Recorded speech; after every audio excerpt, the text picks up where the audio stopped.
Overarching goal of what we're doing with Smart City Startups and with Urban.us is to engage entrepreneurs focusing on solving actual problems. And we think that the biggest challenges that human beings face is the migration and growth of cities, of the city populations, and the challenges that cities already face are only going to get worse. So we really want to attract entrepreneurs into building solutions and companies that solve these challenges.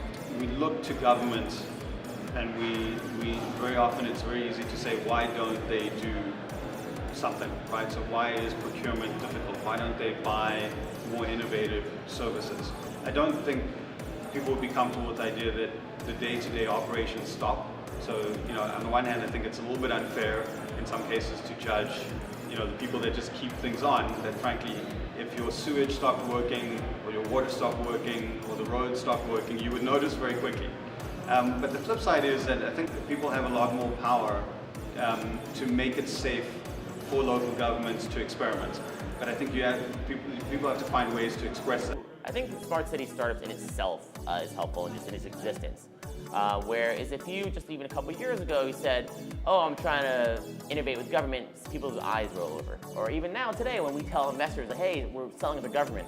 I don't think they realize what the amount of innovation that's happening. This event is really beneficial for anyone that tries to solve a huge problem where governments or cities are involved. I think traditional startups of like e-commerce or such nature are not easier in a way, but they obviously pose a lot less challenges in terms of how do you do business with companies. If you're selling something to restaurants, it's very much easy to call up every single restaurant, and if you fail at one, it's okay because there's 10,000 others. So I would definitely recommend this event to anybody who's involved in having to deal with government. I think it's really important for us to get together, and I think that one of the interesting things that government, I think, has happening with government is they understand there are these technologies and they understand that they want to do things better. They just don't necessarily know about them. Sean and Stonely put an incredible event together. I'm fortunate enough to see them every day. We're co-officing at the lab next door, so totally, great people all around, and I'm sure it's going to be even better next year.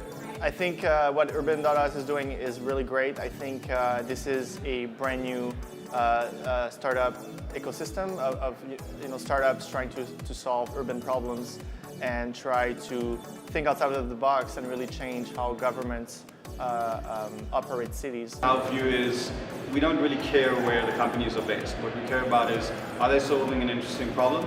Do we think they could be in 100 cities in 5 years? So do we think they can scale very quickly? Next year, we'll have more startups to showcase, and we'll be more aware of the other startups that are operating in this space, and more of the individuals that are really active in this space, and the people who have experience and have the knowledge and have the connections in the cities to really engage and help in this space will be more aware of what we've done this year.